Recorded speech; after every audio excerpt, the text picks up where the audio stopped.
রাধে, আমি সঞ্জনা। আর আজকে আমরা কথা বলবো সোল পারপাস এর ব্যাপারে। সোল পারপাস জিনিসটা কি?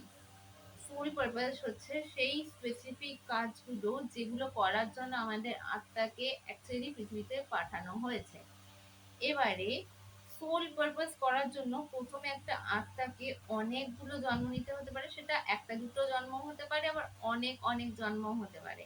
নিয়ে প্রচুর অভিজ্ঞতা সঞ্চয় করতে হয়, প্রথমে ভালো খারাপ উভয় রকমের অভিজ্ঞতা সঞ্চয় করা হয়ে গেলে তারপরে নিজের সোল পারপাসের দিকে সে আত্মাকে এগোতে হয়। সোল পারপাস কি একটাই হয়?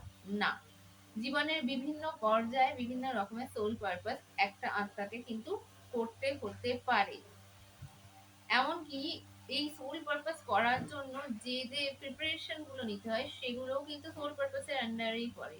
যখন প্রিপারেশন স্টেজ হচ্ছে, মানে চলছে, ততক্ষণে যে যে শিক্ষাগুলো আমাদের নিতে হচ্ছে সেই সময়কালীন প্রত্যেকটা কিন্তু আমাদের সোল পারপাসের আন্ডারেই পড়ছে, ইনক্লুডিং নিজের হিলিং বা সেই পার্টিকুলার স্কিলগুলোকে শেখা।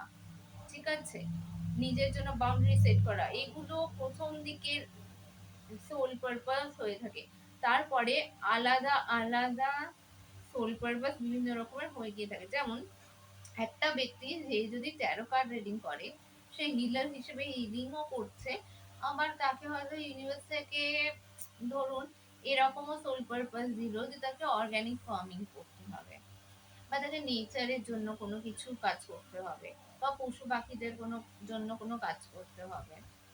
এরকম আরো অনেক, বা কোনো স্পেসিফিক টাইপের যোগ্য করতে হবে, যা খুশি হতে পারে। এক একটা সোলের এক এক রকমের পারপাস থাকে, একাধিক টাইপের পারপাসও থাকে, ডিপেন্ড করছে তার কতটা এক্সপিরিয়েন্স, তার কতটা ক্যাপাসিটি, তার উপরে।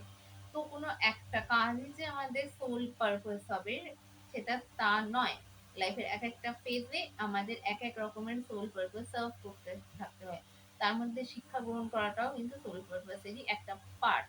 এমনকি খুব অদ্ভুত কয়েকটা সোল পারপাসের কথা বলছি।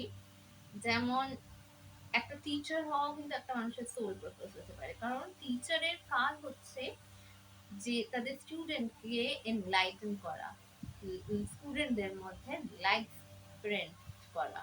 তারা যেহেতু ভবিষ্যতে একটা খুব ভালো সিটিজেন হতে পারে, খুব ভালো সোল হতে পারে, যা হিউম্যানিটিকে সার্ভ করবে, সেইরকম একটা মাইন্ডসেটকে তৈরি করা, এটা কিন্তু টিচারের খুব গুরুত্বপূর্ণ দায়িত্ব হয়। কিছু কিছু মানুষের এরকমও সোল পারপাস হতে পারে একটা খুব ভালো পেরেন্ট হওয়া, যে নিজে মারাত্মকভাবে হিল এবং তার নেক্সট জেনারেশন যদি বলে থাকি আমরা, তারাও ভীষণ হাই ভাইব্রেশন থেকে বিলং করে, কারণ তাদের আশেপাশের এনভায়রনমেন্টটা ভীষণ হাই ভাইব্রেশনাল। এরকম অদ্ভুত অদ্ভুত সোল পারপাসও কিন্তু থেকে থাকে, যেটা আমাদের চোখে সত্যিকারের অদ্ভুত। বাট এইরকম সোল পারপাস নিয়েও কিন্তু মানুষ পৃথিবীতে আসে, যেরকম কুন্তি ছিলেন ইভেনচুয়ালি।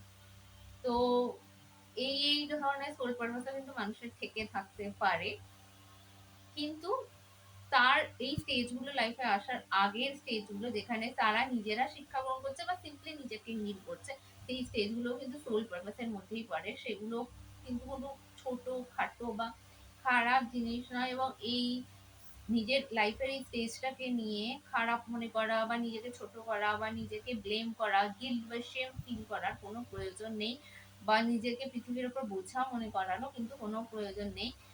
এইটাকে কিন্তু মন দিয়ে শেখাটা সব থেকে ভালো, কারণ এই পর্যায়ে যে কোনো আত্মা যতটা লেসন শিখবে বা এক্সপিরিয়েন্স গেইন করবে, পরবর্তীকালে তার সোল পারপাস করতে কিন্তু এই লেসন গুলোই তাকে সব থেকে বেশি সাহায্য করতে চলেছে। আশা করি আমি বোঝাতে পেরেছি। দেখা হবে পরবর্তী ভিডিওতে। রাধে রাধে।